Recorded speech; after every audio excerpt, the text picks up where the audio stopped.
तो अगले 4 लाइन में मैं अपना परिचय देना चाहूँगा। इस परिचय से आप पता लगा सकते हैं कि मैं आगे का पोइट्री कैसे बोलने जाऊँगा। तो सुनिएगा। मतवाला हूँ देश प्रेम का, मतवाला हूँ देश प्रेम का, गाथा वीरों की गाता हूँ। मतवाला हूँ देश प्रेम का, गाथा वीरों की गाता हूँ। कविता लिखने नहीं है आती, कविता लिखने नहीं है आती, जज्बात लिखते जाता हूँ। चुन चुन शब्द, चुन चुन शब्द गुमनाम इतिहास के पन्नों से, चुन चुन शब्द गुमनाम इतिहास के पन्नों से उन वीरों के चरणों में चढ़ाता हूँ।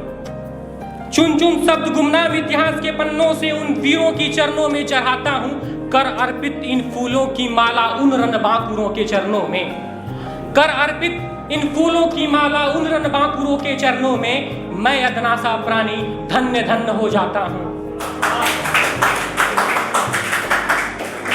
और हूँ प्यार वात्सल्य का भी भंवरा, और हूँ प्यार वात्सल्य का भी भंवरा, प्रेम रस से भी हमारा नाता है। हूँ प्यार वात्सल्य का भी भंवरा, प्रेम रस से भी हमारा नाता है। पर वतन प्रेम है सबसे पहले, पर वतन प्रेम है सबसे पहले, फिर उनसे हमारा नाता है।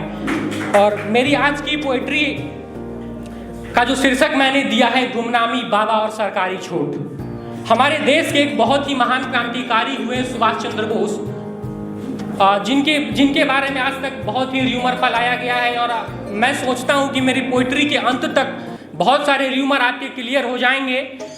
तो मैंने अपनी पोइट्री का शुरुआत इस कुछ लाइन से किया है कि हुआ आज़ाद देश हमारा, हुआ आज़ाद देश हमारा, हमने स्वतंत्र हवा में सांस लिया, फहराया झंडा, खुशियाँ बांटी, अपने कर्तव्य पर अभिमान किया।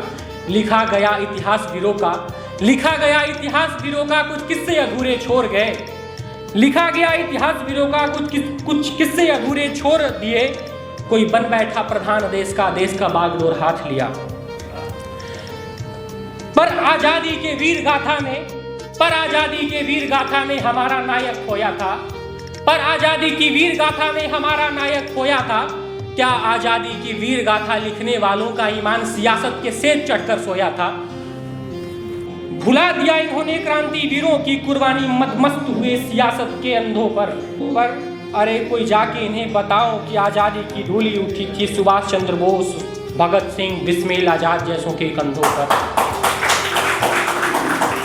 और लिखा क्या जाता है, और लिखा क्या जाता है कि दे दी हमें आज़ादी बिना खड़ग बिना ढाल, साबरमती के संत तूने कर दिया कमाल।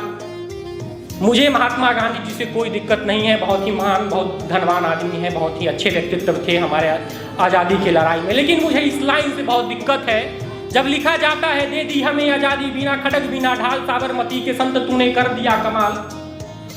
तो क्या इतिहास से हमारा ये प्रश्न पूछना जायज नहीं होता है कि अगर आज़ादी हमें बिना खड़ग बिना ढाल के मिली थी तो 18 साल की उम्र में 11 अगस्त 1908 को मरने वाले, फांसी की फंदे पर लटकने वाले हमारे खुद्दीराम बोस कौन थे?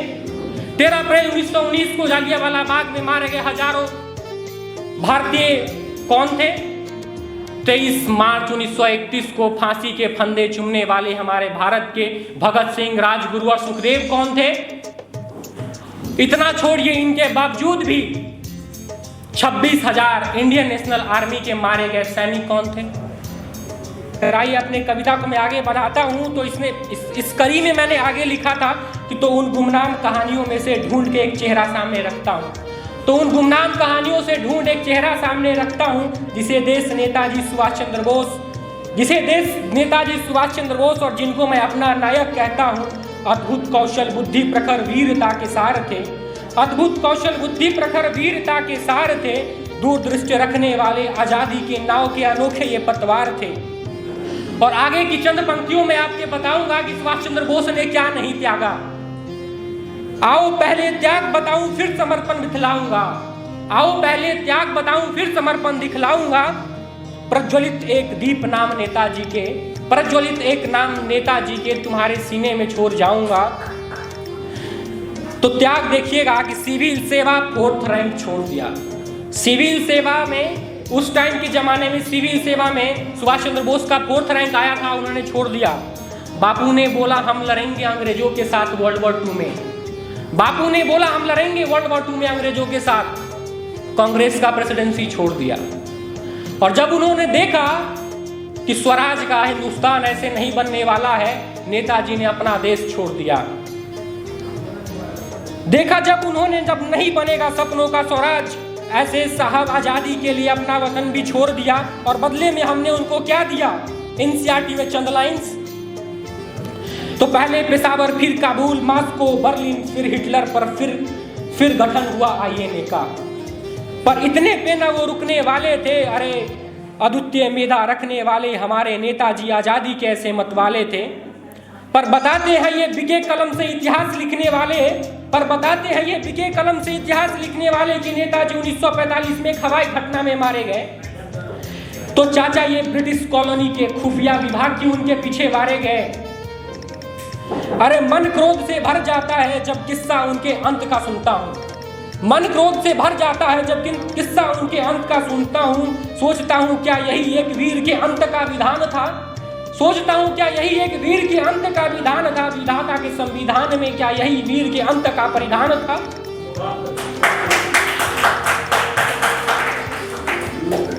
कितने में से आप लोग जानते हैं कि नेताजी 1945 के हवाई घटना में नहीं मारे गए थे?